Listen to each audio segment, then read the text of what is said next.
Hello पिला माने नमस्कार समस्त को स्वागत जनाऊँगी Utkal free job YouTube channel रे। आज वीडियो रे आम आलोचना करबा आरआई मेन एग्जाम डेट विषय रे। आउ जो माने यही चैनल रे नुआ अछंती चैनल को सब्सक्राइब करंतु एवं आरआई मेन एग्जाम डेट केबे ही पारे ता जानिबा पई वीडियो को शेष जाए देखंतु।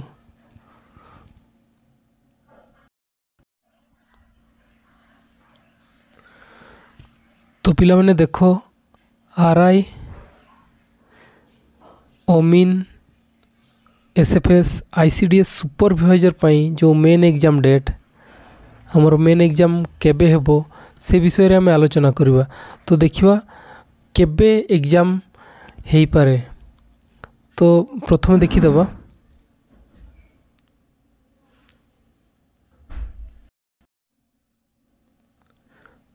तो पिला माने प्रथमे एई नोटिस टी को देखो। नोटिस टी कोन अछि जो माने एबे तो चली 5 रु 8 डिसेंबर पर्यंत रेस्पॉन्स व्यू रेस्पॉन्स कर परबो आंसर की पाई ऑब्जेक्शन रेज करि परबो। जो माने ता करि पार नथिले तो से मानन को पाई पुनी थरे सुजोग रही छी। माने 8 डिसेंबर पर्यंत माने 8 डिसेंबर पर या को क्लारिफाई करा जिवो क्लियर करा जिवो तापरे ताहारो सठिक भावरे आंसर की आसीबो को क्वेश्चन गुडा भूल अछि को क्वेश्चन गुडा ठीक अछि ताहा आम तरफ रेज करिबा से माने ताको वेरीफाई करबे। वेरीफाई कला बेले टाइम लागि जिवो ठीक अछि। आ गोटे मेन पॉइंट रही छी देखंतु मेन पॉइंट कौन अच्छी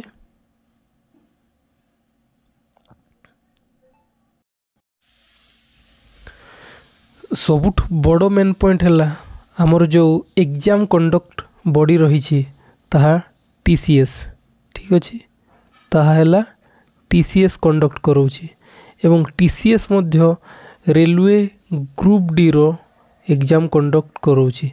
आ रेलवे ग्रुप डी एग्जाम केबेरु 27 नवेम्बर चली 27 नवेम्बर चली एवं केते पर्यंत चलिबो 16 तारिख पर्यंत चलिबो। या माने हला जनवरी 16 पर्यंत कौन सी मतरे आरआई रो एग्जाम हेबो नहीं ठीक अछि। आमको सफिशिएंट टाइम मिल जाइछि एबेरु पाखापाखी 35 रु 40 दिन टाइम रही छी जहाँ कि एग्जाम रो संभावना नहीं।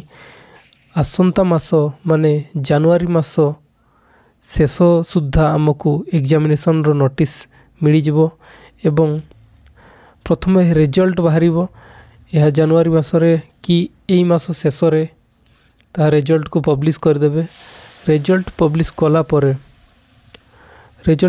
कला परे ताहारो एग्जामिनेशन डेट पाई को माने सिलेक्शन हेले तापरे डेट पाई फिक्स करा जिवो पाखापाखी जनवरी मास एंड कि फेब्रुआरी मास फास्ट रु एग्जाम हेबार संभावना रही अछि।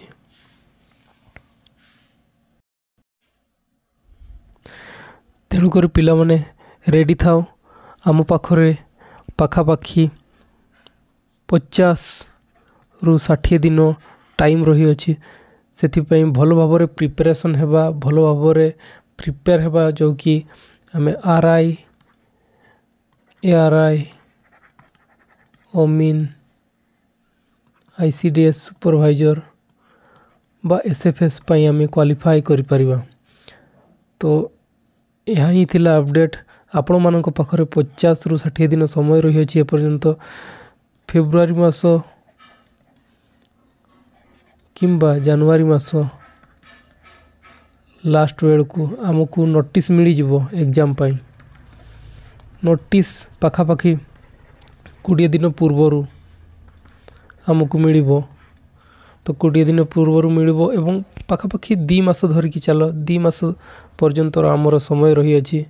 तो निश्चित भाव भल भाव प्रिपेयर हुंतु भल भाव प्रिपेरेशन करंतु आगो को आम आरआई एग्जाम पाई एवं क्वालिफाई पाई आपणकर 100% चेष्टा करंतु ठीक अच्छे यही वीडियो रे एतिकी थिला जदि वीडियोटी भल लगी थाए ताहले लाइक करंतु चैनल को सब्सक्राइब करंतु आगो को नोटिफिकेशन बा एमितिक अपडेट पाइबा पई धन्यवाद।